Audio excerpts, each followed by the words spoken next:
Alright.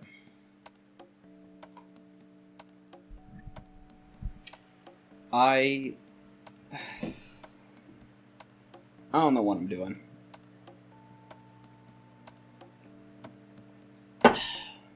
But I'm doing it. What I'm about to say is very personal, and in a lot of ways it's very private. But it has been so many years since this has happened and this has gone down. And at this point now of my life, it's just either...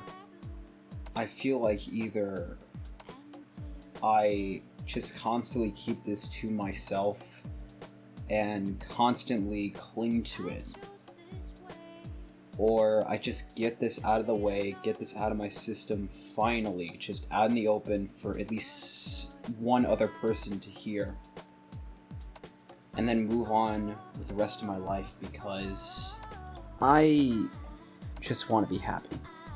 But the more time goes on, the more I realize as long as I'm clinging to the past, I don't think I can ever really be happy. And I keep trying to figure out, how do I get over the past? How do I be able to just move on from the past? And the way I've been doing things, I've got no answers.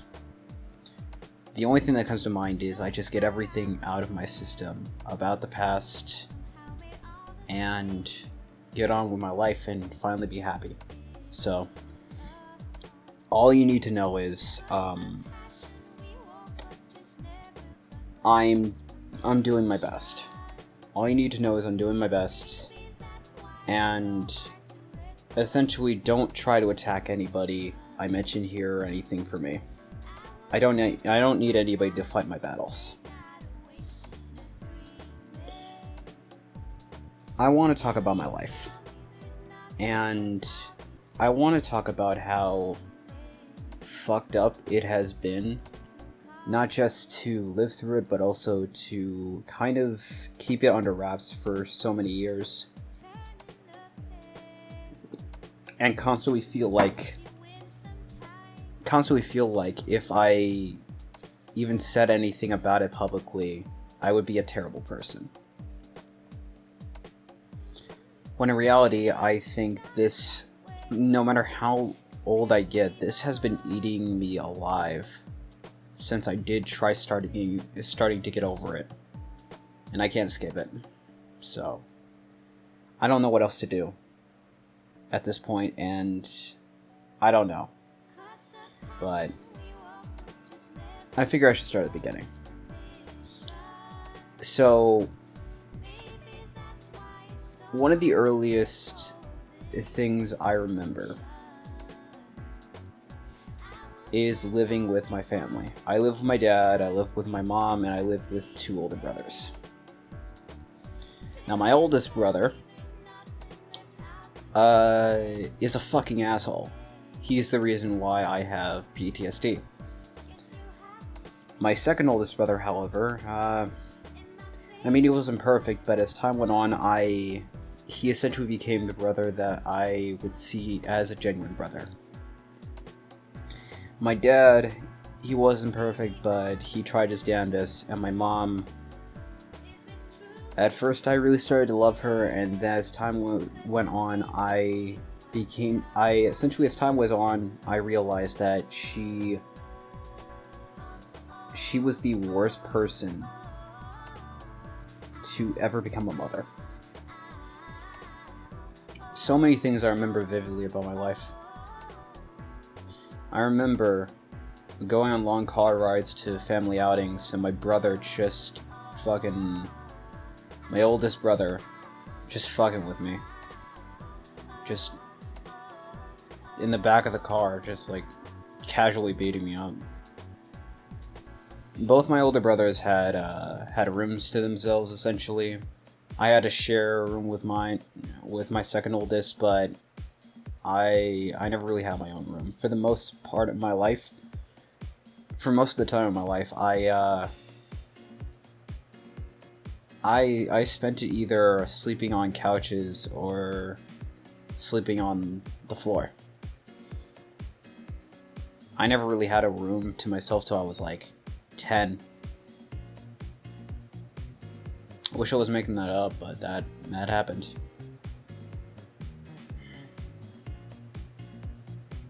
But growing up, it's a mixed bag. My brothers were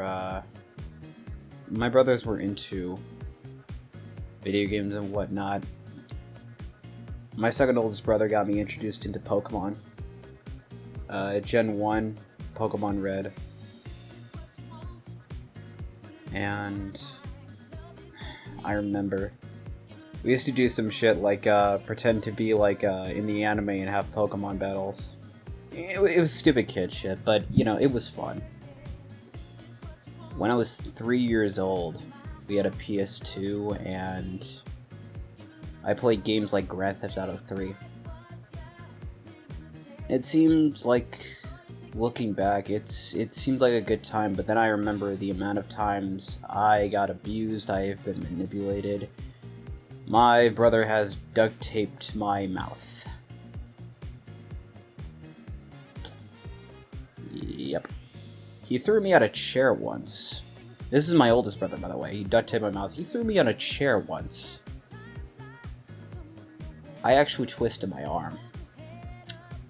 My dad, like, early in the, I forget if it was late in the night or early in the morning, but he took me to the hospital. So, yeah. And then there are some things where it's just like, I can't even tell what is fact or what is fiction at this point, because I have this vivid memory of my oldest brother kicking me around like a soccer ball. That seems like I'm making it up, but my life is so fucked up that I don't even know whether or not that it did or didn't happen. So I couldn't tell you whether or not I made that up. And then there's my mom. At times my mom would be something I would try to go to for comfort, try to go to for protection, but in time I've realized that she was a pathetic excuse for mom. So when I went off about, you know, like I used to play Pokemon, I played like Grand Theft Auto, those really weren't my games. My dad actually introduced me to some older games like Super Mario Brothers, like retro games and whatnot, and of course Sonic the Hedgehog. And I enjoyed it, but one day, it was for, when I was really young, but it was for a birthday I had. My dad got me this game, just this Game Boy, like a Game Boy that had like a folding screen, or it was one of those like flip handhelds, basically. And he got me a Sonic game with it. I loved it. Then one day, I asked my mom, "Hey, where did my Game Boy go?" And she didn't know. In time, when I started to learn more about her, I eventually started to come to the conclusion that she sold it for cigarettes and alcohol. Never got an answer to it, but considering the type of person she is, it makes the most sense. At one point, my dad actually got me for my birthday Sonic Adventure DX, and I played it on our old like Windows XP computer, and I loved it. I damn near beat the entire game. And then I remember this so vividly. One night, because the game was like where I was sleeping, which was like a living room. It was the computer was in a living room, and I was sleeping there. One night I would just like, because every night what I like to do is just play the game, like muted volume, just play the game and just have some fun. But one night I wanted to play the game. I couldn't find the disc anywhere, but I wanted to play the game. And I look around, can't find it. But then I check the computer, I open the disc tray and out comes a shattered disc, just crammed into the disc tray. And I looked at some of the pieces and I was like, this is Sonic Adventure DX. Who did this? Around that moment, I remember this so vividly, my mom came into the living room, pushed me aside, went on the computer and downloaded these shitty ass fucking PC games, like a discount version of Minesweeper and whatnot. Told me, hey, enjoy that, play that. Eventually, as I got older, I still ended up getting abused by my oldest brother. I remember one time, in order to try and, I guess, try to be quote-unquote an older brother, he covered his hands in dish detergent soap and tried to wash out my eyes and mouth. He forced me on the ground and did that too. Anything that I did that he didn't like, he would try to threaten me or abuse me.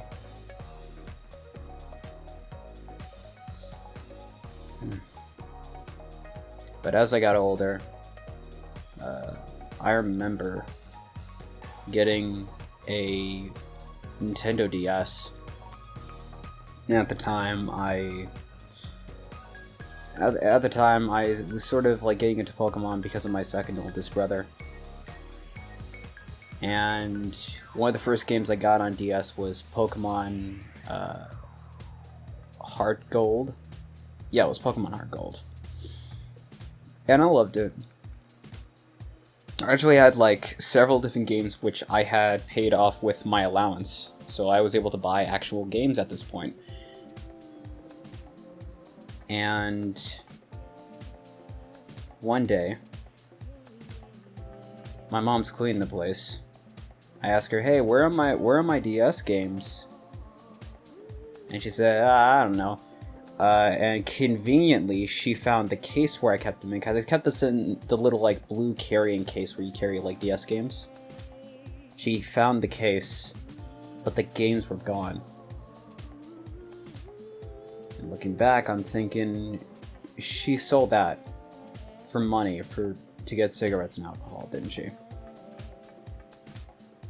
I'm looking back at it and I'm thinking that I already know that my dad would never do something like that.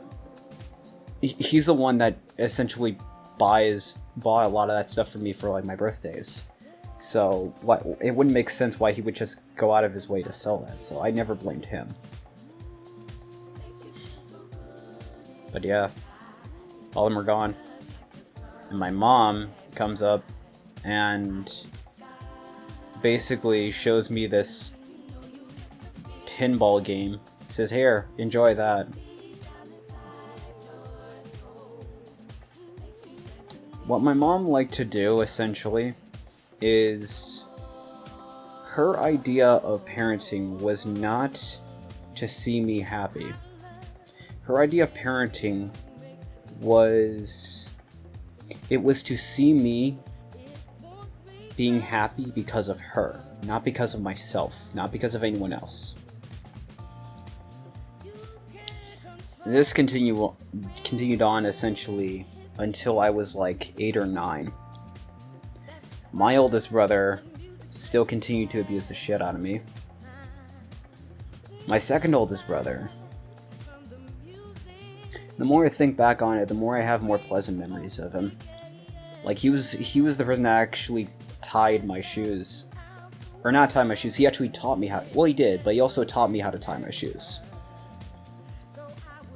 My mom would never do that shit. I was at like a school party in like 2nd grade, and instead of my mom teaching me how to tie my shoes, she got fed up and then just like took me home in a fit of rage because I was 6 or 7, and nobody taught me how to tie my shoes at this point. My oldest brother, again, he's still a piece of shit, but he was a piece of shit back then. It came to the point where it was like, my dad had to actually confront him on a lot of the stuff he was doing. And, yeah, a lot of shit went down. But, yeah. But eventually, it just came to a point where a lot of things started changing. My dad ended up divorcing my mom. She started living on her own. My brother, sometime later, started doing a lot of shady shit. He started stealing stuff from people, and I'm not talking like shoplifting or anything. Like, there was this one moment where it was like, someone I knew had their phone stolen, and conveniently my oldest brother just said, hey, I just got this brand new like iPhone from someone I know. Yeah, that led to them actually piecing 2 and 2 together. I saw my oldest brother get his ass kicked by several people who I used to know. I'm conflicted on whether or not I should feel bad for him, but at the same time, he is, out of everyone I knew growing up, he was one of the 2 people I hate them fucking most. He was a fucking control freak, and he had absolutely had anger management issues. But as time went on, my dad basically pushed him into joining the Air Force because he needed to get his shit together. But by the time he left, I finally got my own room, and things started to look up, more or less. Except I was like 10 at this point. I, at this point, still hadn't gotten any like therapy or any counseling or anything. I don't really know why. I still don't know why. I don't know. Maybe it's just because I never said anything about it. Maybe. I don't know. But I didn't get therapy, and eventually like everything that had happened just sat with me for over a year. When I was 11 years old, all I wanted to do was to die. I wanted to kill myself. Like, I look back at everything I went through. I got my arm twisted. I have been punched in the stomach and more times than I can count. I've been slapped around. I've been threatened and manipulated and abused. I damn near had my head set on fire at one point. I'm not even kidding. This was 4th of July, and granted, this wasn't my brother's, but some dumbass kid fucking tried to set my hair on fire. One thing I remember most vividly is like coming outside, and as I was coming outside, my oldest brother and his dumbass friend at the time were shooting a BB gun, but they were shooting out the door, so when I came outside, I got shot in the earlobe. That was such a vivid memory. And I still remember it to this day like it was yesterday. And I think back to all of that stuff. And just like, I didn't see any light at the end of the tunnel. I wanted to die. I wanted to kill myself. I wanted to end my life. Not because I thought it would be better, I just wanted out. I hated my life. I hated the people in my life. I hated everything about it. I wanted out. That's what I thought. And around that time, I started getting inspired by art. I started finding work by Yume art. I started finding different artists, and I actually wanted to start drawing, and it made me happy. It just kept, like, the more I kept drawing, the more it kept making me happy.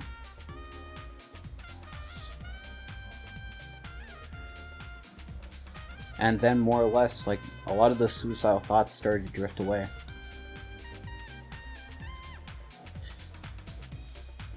And then back to my family. My second oldest brother, I remember vividly, there was actually one time where he actually bought me a game that I wanted, which was a first. It was younger, but it was a PS2 game that I wanted. But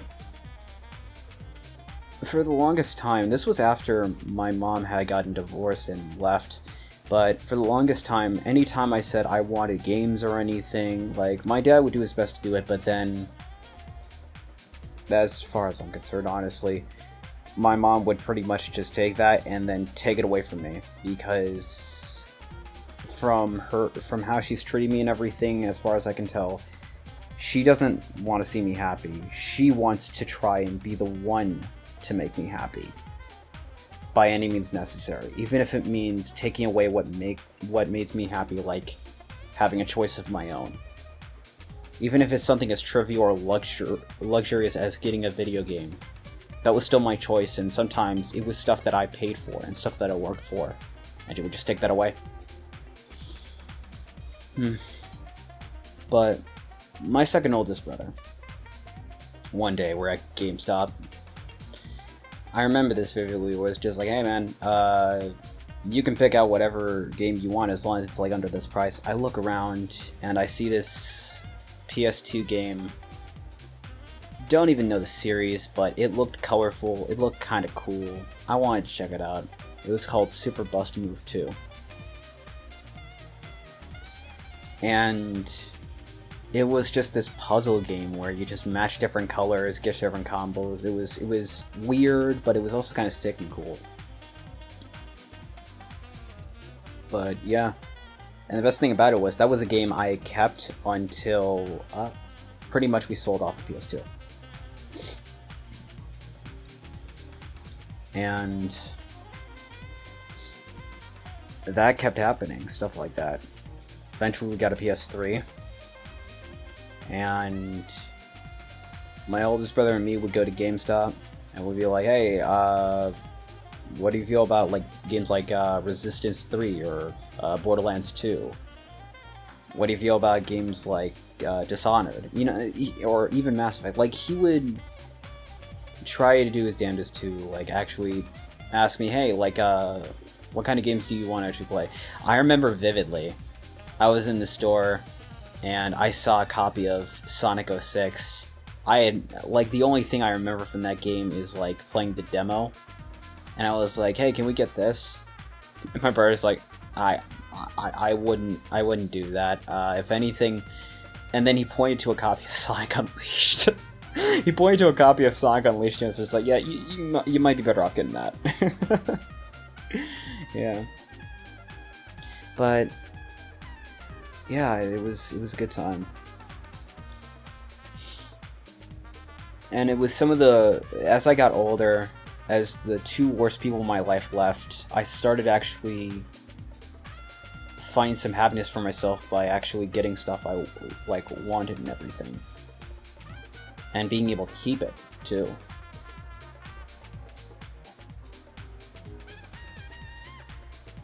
And as I got older, as I went through middle school, even though I was away from worst people in my family, yes, middle school was hell as well.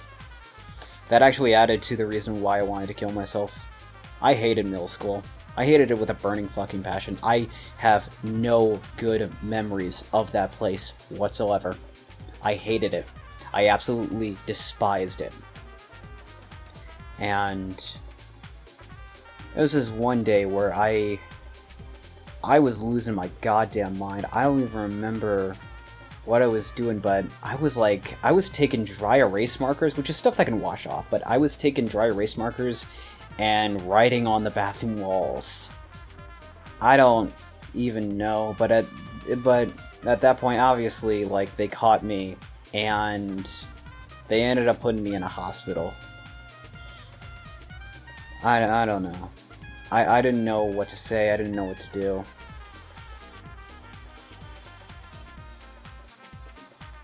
Looking back, I think I just needed help. I just didn't know how to say it or how to reach it, because I was just like... because understand, I was at a point where it was just like, I was so used to dealing with people who treated me like shit and went behind my back and everything that inadvertently I think I just couldn't trust anybody. How fucked up is that? You're less than 18 and you already feel like you can't trust anyone in the world. Yeah.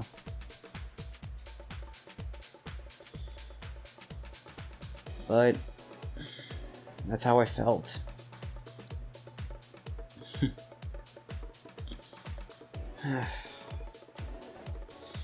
But middle school eventually passed. And then I started to get more of a fresh start in high school. Which I did.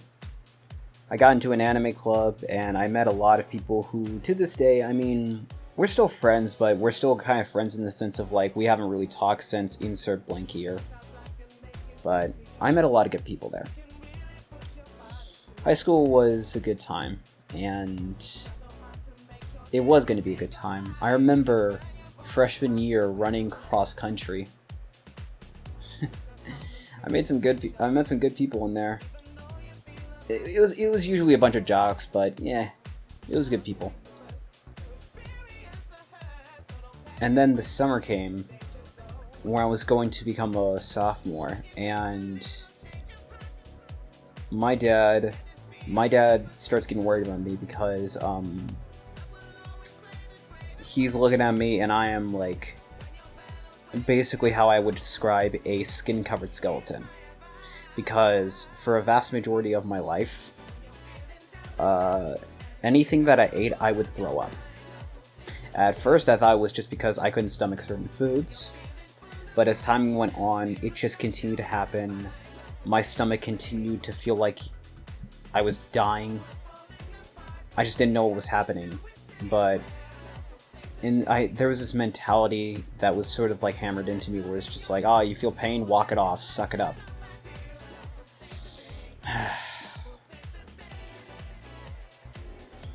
But my dad starts getting worried, because at that point it was just like you could actually see my collarbone and everything.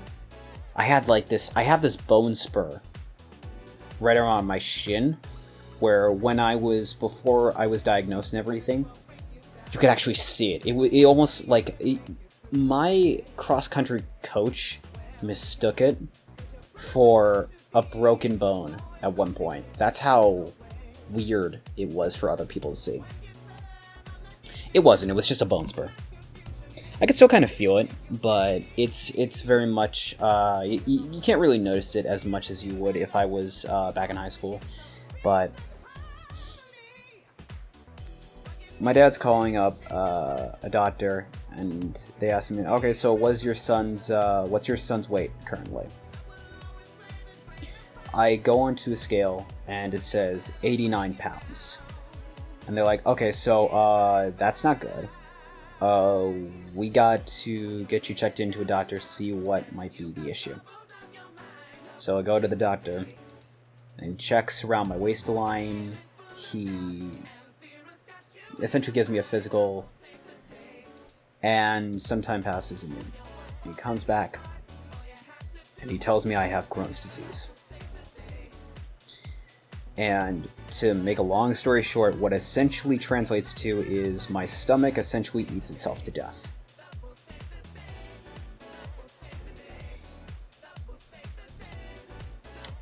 And I tried asking, is there a way to, like, fix it? Is there a way to cure it? And it was just like, no, and he said, no, there's no cure.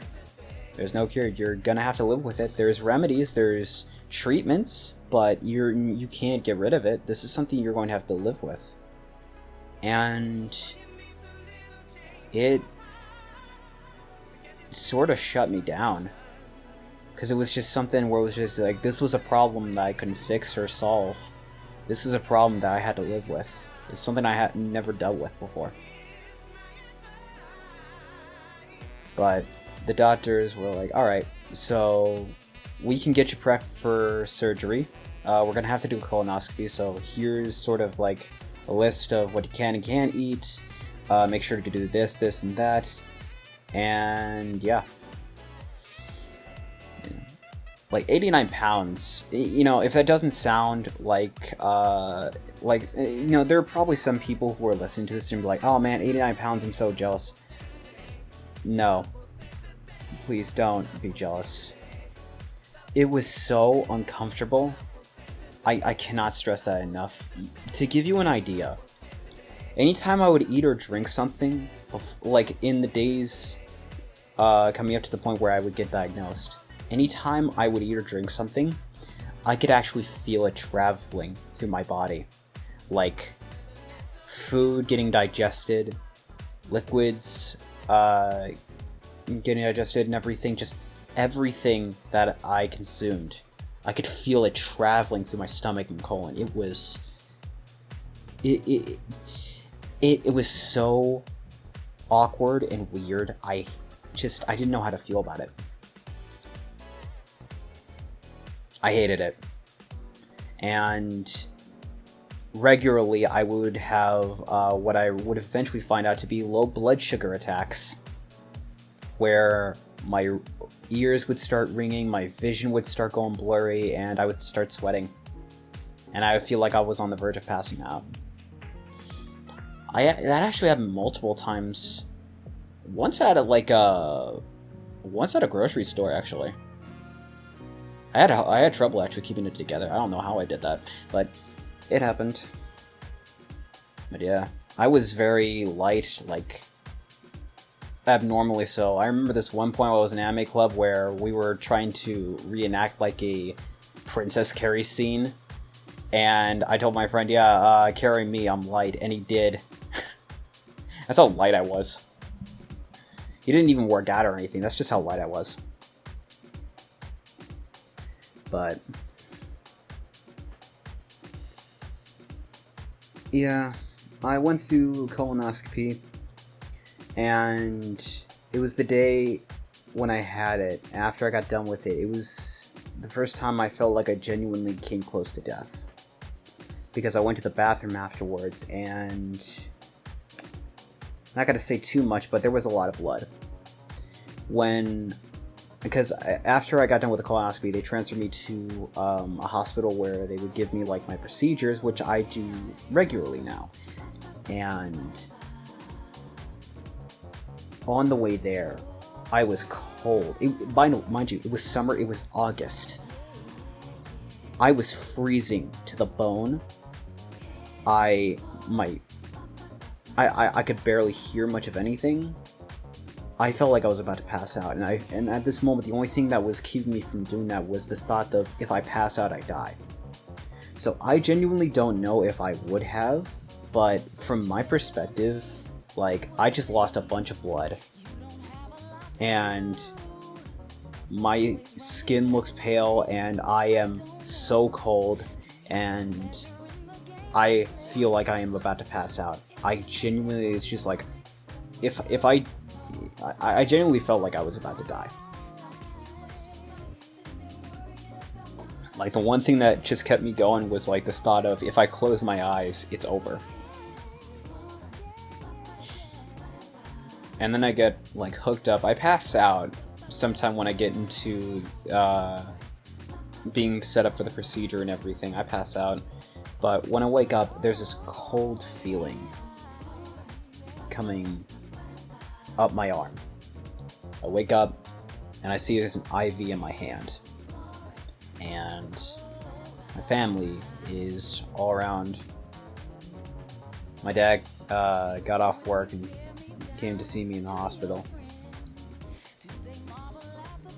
Yeah, it was a time where it was just like, it was a point in time where it's just like I had to reassess how I was, how I treated people, because, well, you know, I was absolutely in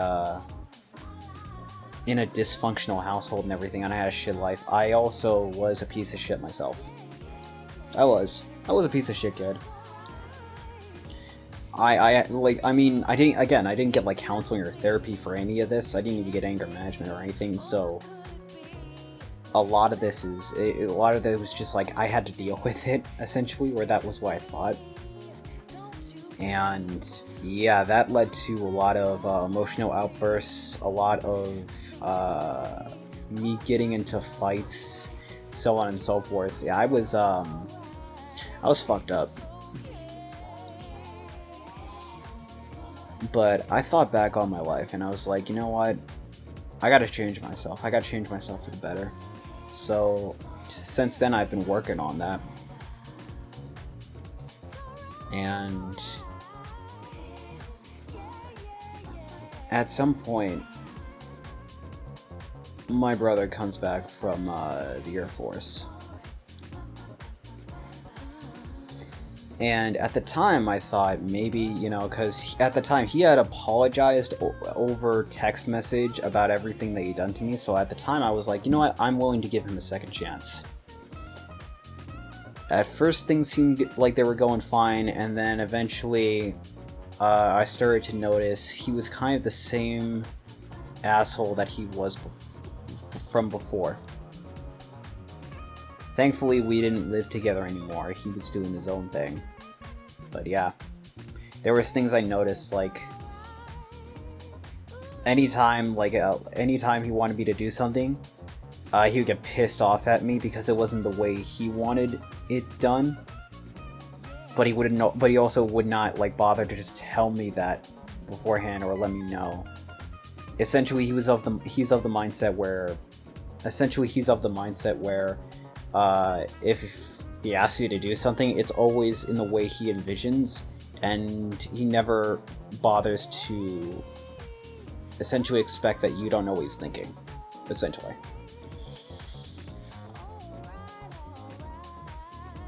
And I remember one day, we were just bickering, and at some point he was just like threatening that he would punch me in the stomach and I would end up in a hospital bed. And this was like after he came back from the Air Force. Years went on, and roughly a lot of nothing happened, thankfully. But when I got into my senior year,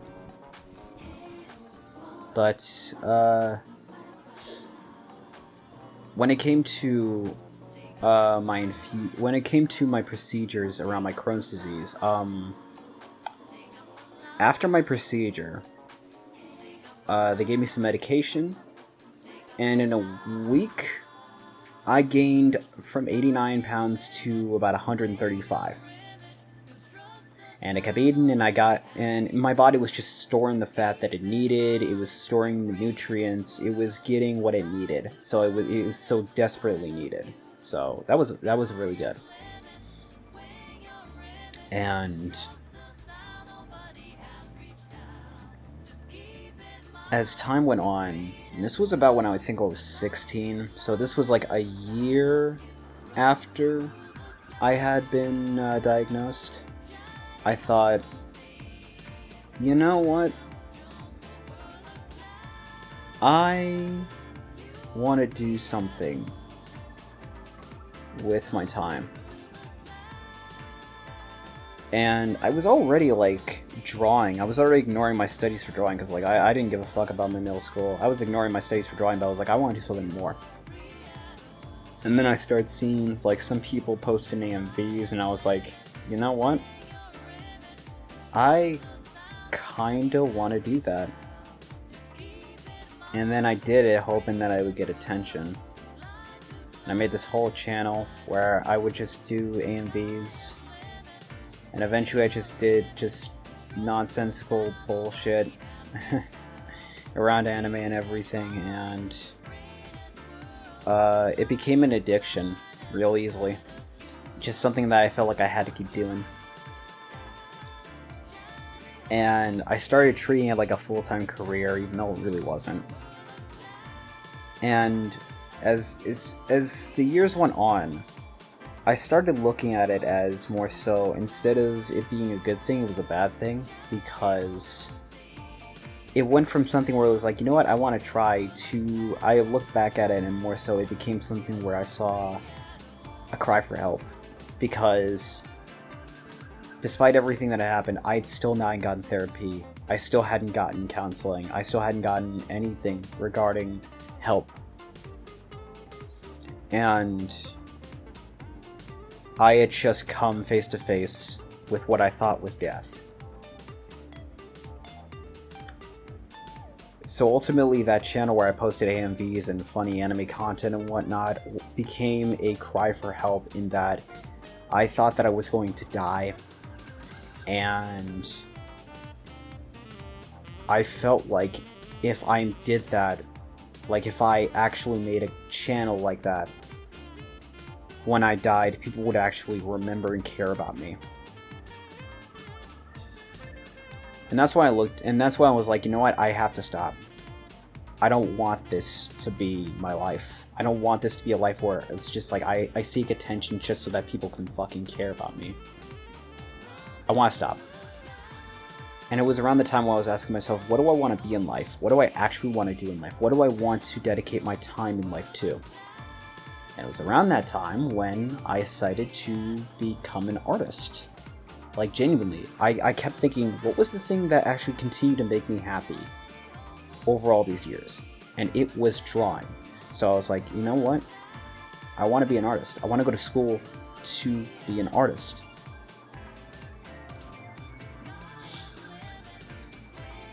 And around that time, that's when I started making this channel and started drawing more. I started making time lapses and speed paints and whatnot, and it was hard work, but I was genuinely, and I genuinely am still, having fun with it. I enjoy doing it.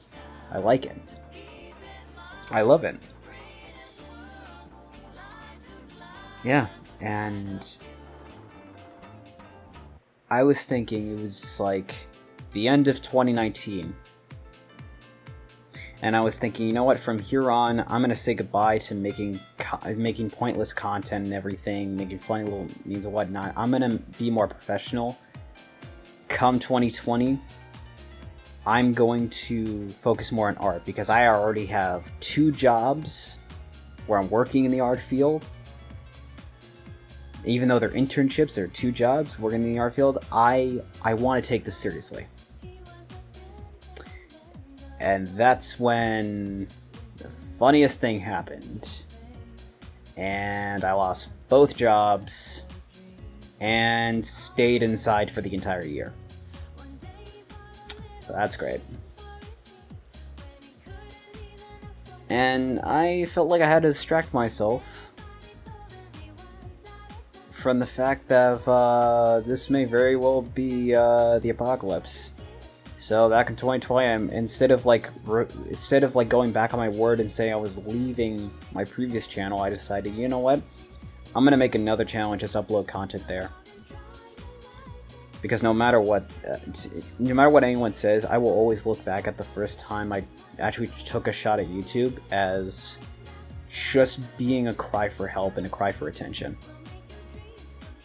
And it was something where it was just like, I look back at it and it just pisses me off.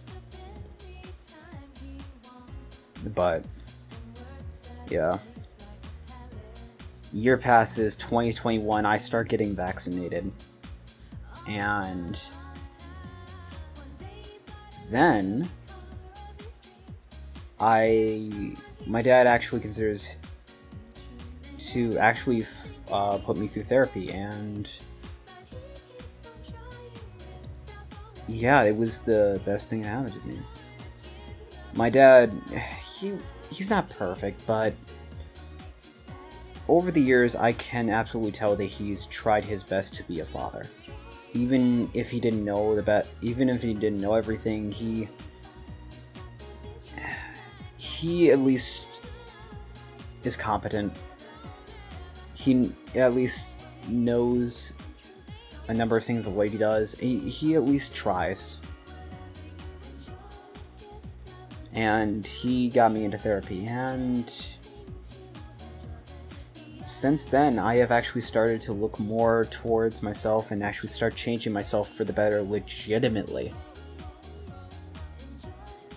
And since then I had started looking at people I actually had friendships with and reevaluating them, seeing if they're people that I want to keep in my life, seeing if they're people that I want to cut ties from. And after all this time, I decided to go visit my mom. So, since the divorce, I had been visiting her because at the time I was convinced that she was a good mom. And I'd been visiting her since then. And that was for multiple years. But since COVID, I was just like, yeah, I can't do any of that. But now I'm vaccinated, so I go see her.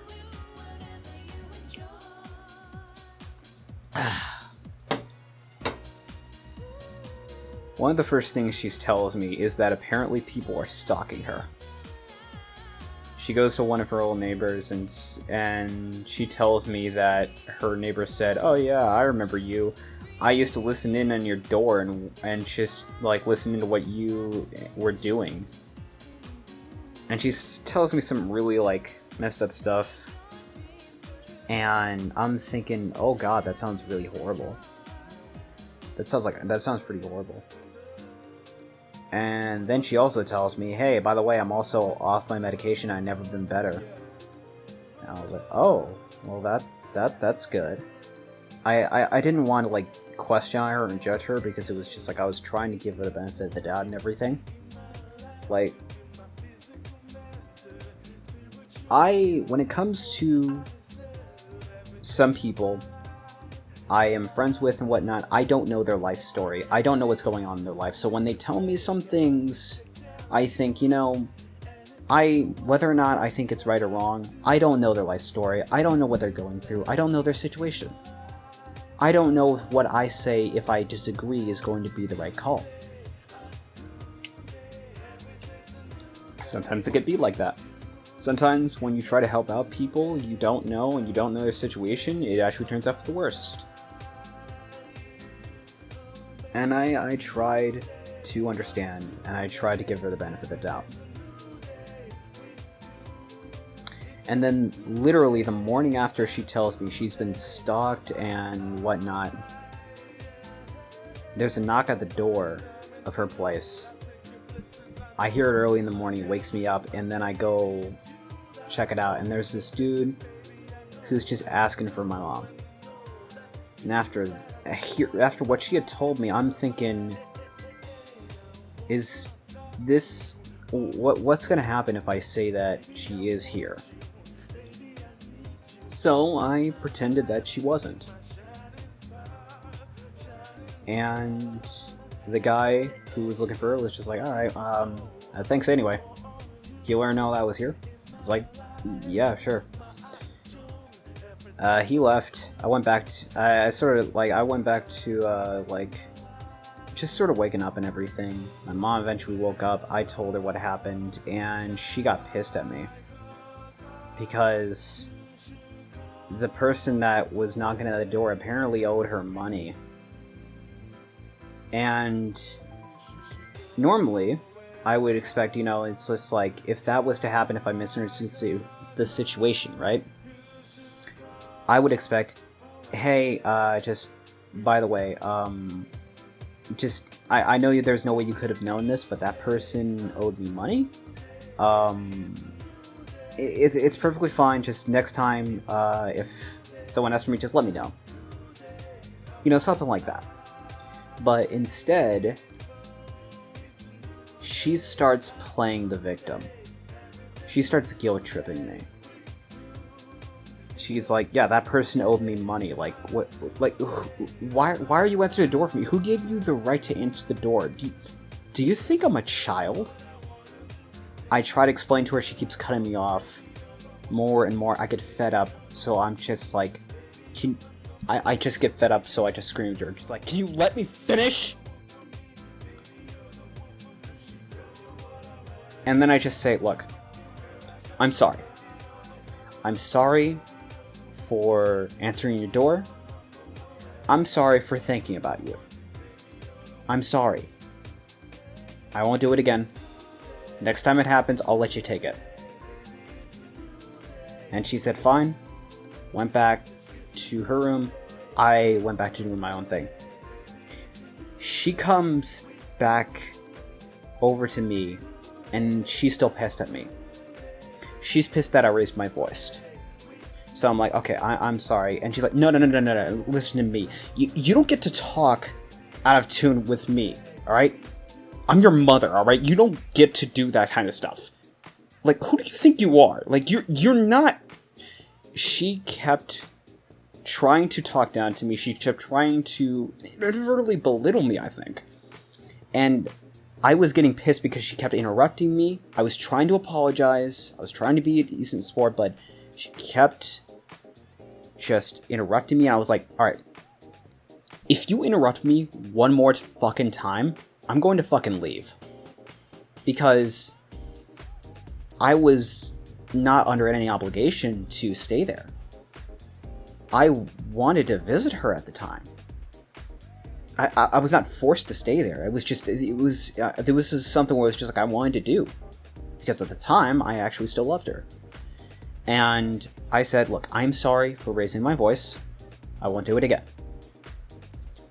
I'm thinking everything's over. She goes back to her room. I'm going back to doing my own thing. She comes back. At this point, I'm convinced she doesn't even know what she's angry at me about. She just wants to make me feel worse. She wants to be right. And I'm thinking, okay, you know what? Fuck this. I'm out. I start packing up my stuff. She goes into her room and starts calling my name, which she used to do as a kid, and inadvertently this has gotten this reaction to me where it was like, oh, my mom is calling my name, I have to go and see her. But at this point in time, like, I don't have to actually, I'm not forced to live here, and I'm an adult. I'm not a kid. So I have every right to just walk away from this.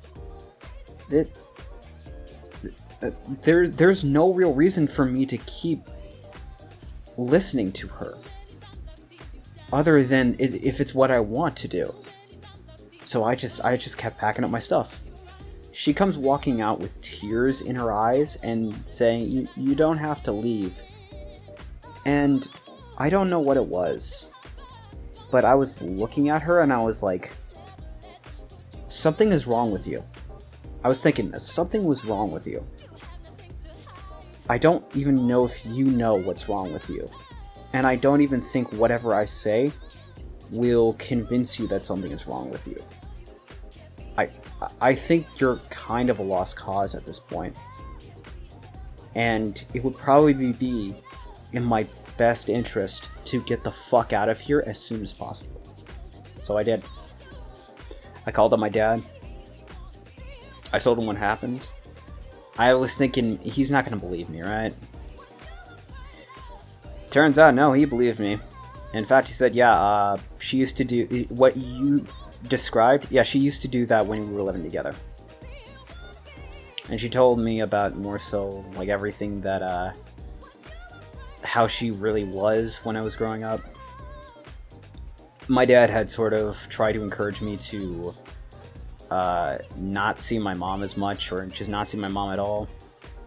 And he would never really explain it, but after seeing it with my own eyes, after going to therapy and seeing it with my own eyes, it finally clicked, and I started to get it, and it threw me through a loop. And when I started listening to more people in my family, when I started actually, like, thinking on it, I genuinely realized what I thought when I last saw her was actually true. And then sometime later, I get a call from her, and she's acting like nothing from the past happened or anything. I won't say what, but she called my dad something pretty fucking unforgivable, like something very disrespectful, and then sometime later, he gets a call from her acting like everything is perfectly fine. And that's when I realized, you know what? I'm not an expert, but I think she's just insane. She is an insane woman who has been a horrible mother to me. Horrible mother to all of us. And I want nothing to do with her anymore. So I cut my ties with her.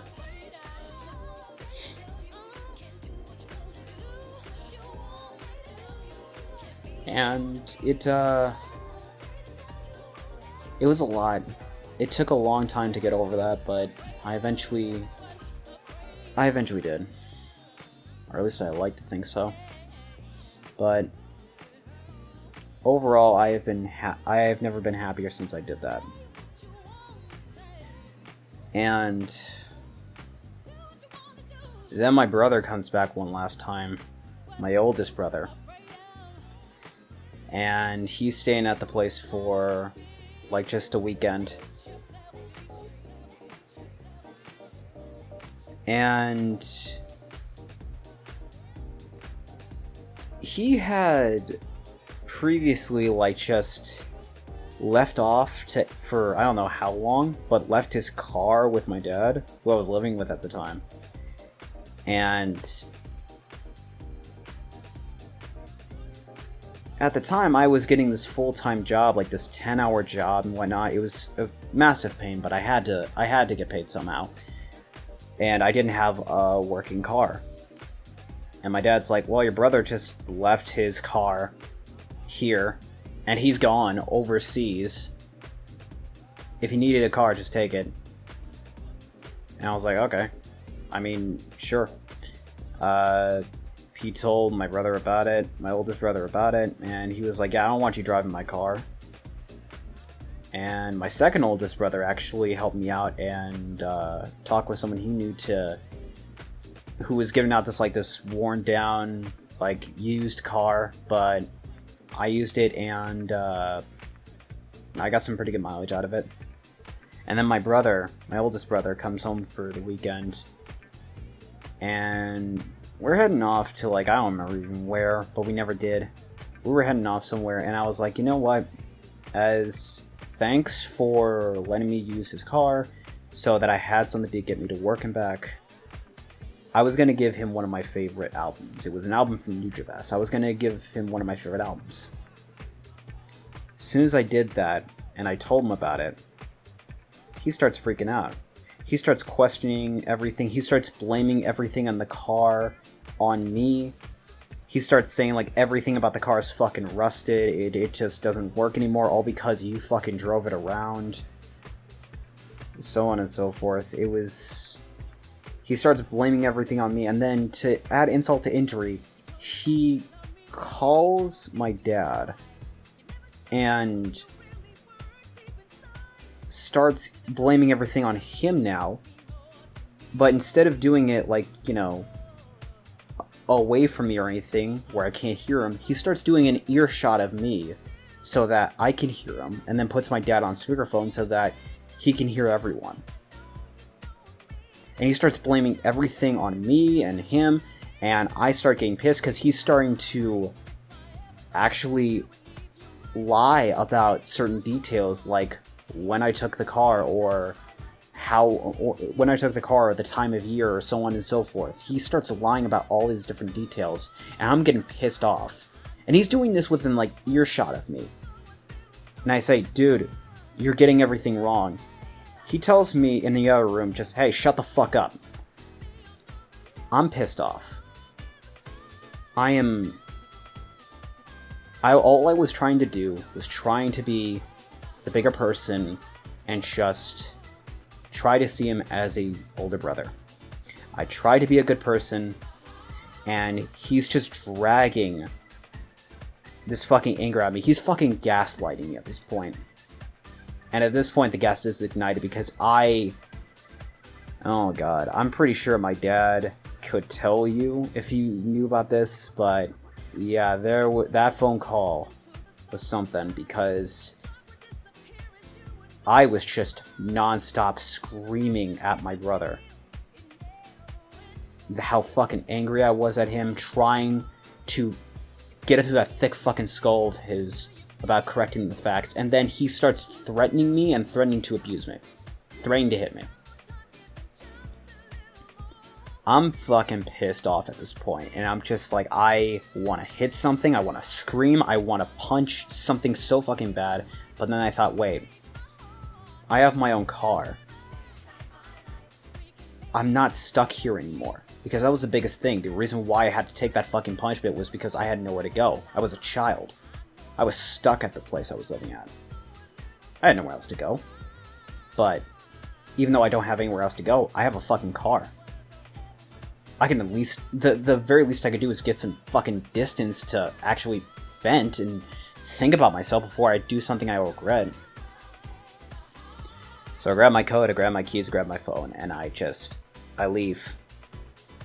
And I'm just screaming in like an abandoned parking lot in my car. And I'm crying, because it's just like, I just don't know what to do anymore. Shortly after, my dad calls me. And he's like, alright, look, he's gonna be gone tomorrow. Spend some time in like a motel or something for the night, and you should be good. He'll be gone in the morning, and you won't have to see him again. So I did that. And the next morning I come back, he's gone, and I get like this apology letter from him on a note, and he's not taking responsibility for anything. He's playing himself off as the fucking victim. It's just like, yeah, I just feel like you and Dad don't appreciate me. I just feel like everything that I do is just like you guys just don't care about, so on and so forth. He starts victimizing himself, and it's just like, I'm not buying any of this shit. This isn't an apology. So I email him, I say, hey, get help. Get anger management. Get therapy. I don't care. Get fucking help. And even when you do, continue to fuck off, because I want nothing to do with you anymore. I don't care anymore. You have not changed since I was a child, and you have shown that. I want nothing to do with you anymore. And then I just cut ties with him. And now some time has passed, and we're here. I still haven't talked to my mom or my oldest brother. And my second oldest brother, well, we reconvened. We've talked after so long, and we're actually getting along pretty well. Last time we were hanging out, we were like playing video games together. We were just talking and everything, shooting the shit. Like we were cool. Like, I think my second oldest brother is the closest thing I can think of as a genuine brother to me. And my dad, he's doing his own thing, and he's doing his best. Sometimes he does aggravate me a little here and there, but I mean,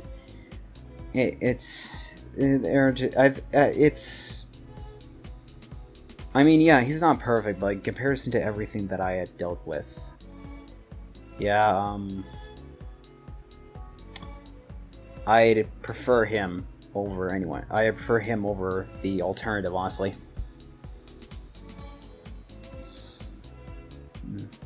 And now, I'm here. I have my own platform. I have a circle of friends I vibe with. I'm making videos talking about shit that I don't even know that I should be doing, but it's just like, I don't even know what to do with it at this point, you know? It's like what do I do with this? You know? It's been so long and all of this shit is just piling up. What am I gonna do with it?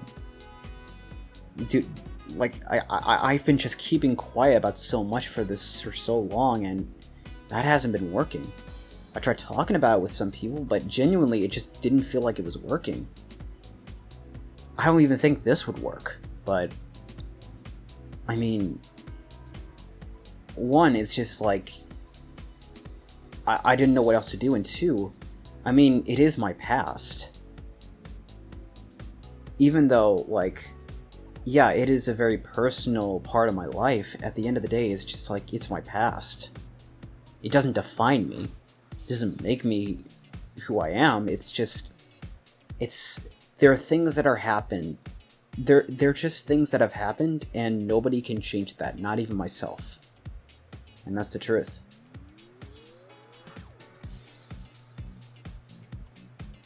I guess at the end of the day, what essentially I took from all of this is that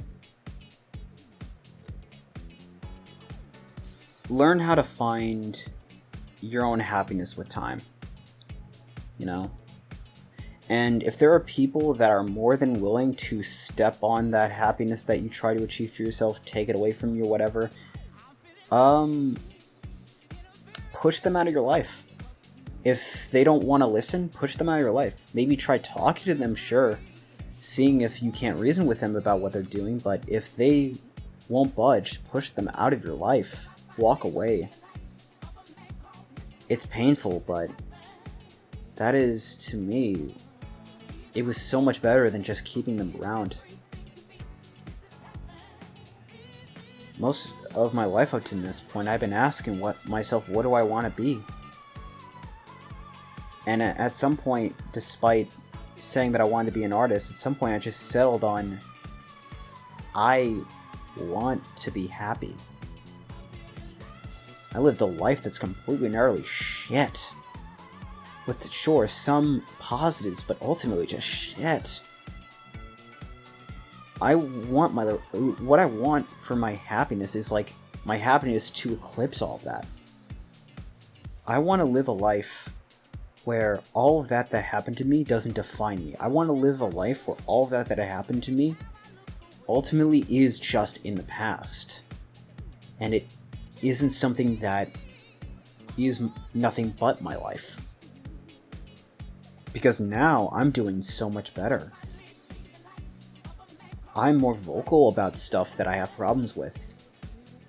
I'm establishing, like, friendships and connections that I genuinely treasure.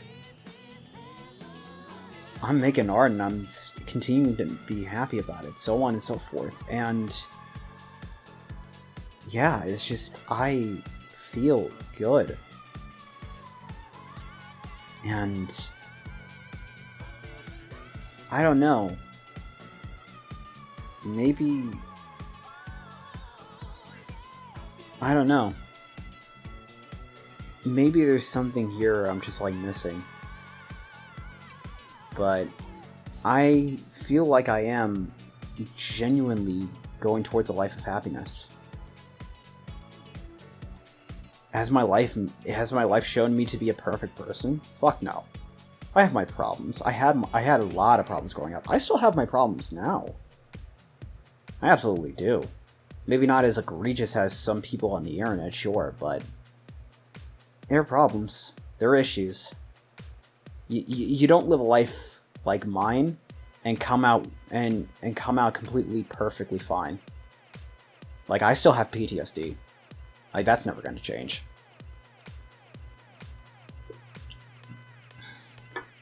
But yeah,